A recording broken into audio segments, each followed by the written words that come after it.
৭৫ বছর বয়সে মারা গেছেন আজিজার রহমান, কিন্তু তার রেখে যাওয়া সম্পদ নিয়ে শুরু হয় বিরোধ, যার প্রেক্ষিতে লাশ কবরস্থ করতে হয় বিলম্ব। যথারীতি সবকিছুই প্রস্তুত হবে জানাজা, কিন্তু পরিবারের দুই পক্ষের মধ্যে বিরোধ না মেটায় ঘণ্টার পর ঘণ্টা লাশ পড়েছিল খাটিয়ায়।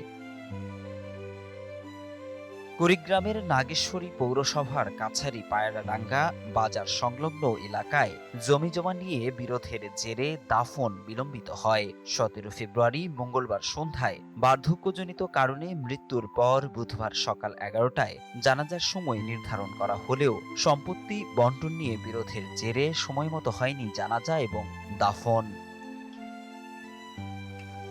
অভিযোগ রয়েছে, জীবদ্দশায় বাড়ি ভিটাসহ স্থাবর অস্থাবর সম্পত্তি এক ছেলের নামে লিখে দেওয়াকে কেন্দ্র করে দীর্ঘদিন ধরে বিরোধ চলে আসছিল।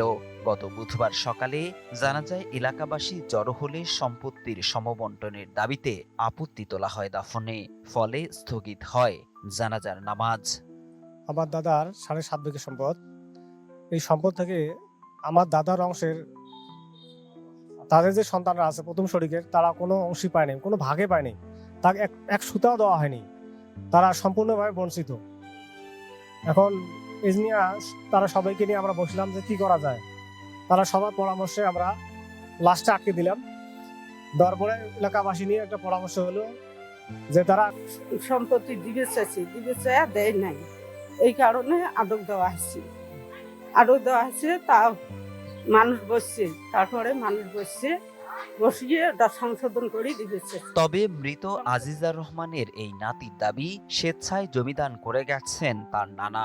মারা যাওয়ার পর সব আনুষ্ঠানিকতা জানিয়ে করা হয়েছে, তবুও জানাজার সময় আটকে দেওয়া হয় লাশ। মারা যাওয়ার পরে আমরা সবাই চিল্লা আল্লাহ করলাম, সবাই রে জানাই, সবাই যাই যে মাটি টাটি দিই। এখন অত এলাকার মানুষ সবাই এসছে, ওনারা বলতেছে যে আমাদেরকে ঠগে জমি নিছে। আমার সত্যি কথা বলতে আমার ছোট মামা আর আমার মা, আমার নানা আমার ছোট মামা আর আমার মা স্বেচ্ছায় জমি দান করছে। এখন ওনাদের দাবি এসে আমরা জোর করি। এদিকে বিরোধ মীমাংসায় দিনভর কয়েক দফা বৈঠকের পর রাত 10টার দিকে 21% বাড়ি ভিটা বণ্টনের সিদ্ধান্ত নেওয়া হয়। দুই ভাই 8% করে পাবেন এবং অবশিষ্ট অংশ বোনেদের জন্য নির্ধারণ করা হয়। এ বিষয়ে স্ট্যাম্পে লিখিত অঙ্গীকার নামায় স্বাক্ষর করেন উভয় পক্ষ। আজকে ফয়সালা হয়েছে বলে আজকে 10টার সময় তোমার জমি রেজিস্ট্রি করতে হবে 8 শতক। সেই জমিটা এ যাবৎ পর্যন্ত আমার কাছে চাওয়া-দাওয়ি করতেছে, আমার জমিটাই দিচ্ছে না। আর বোনের ঘরে 50,000 কোটি টাকা দেওয়ার কথা ছিল, এলা দেয়নি।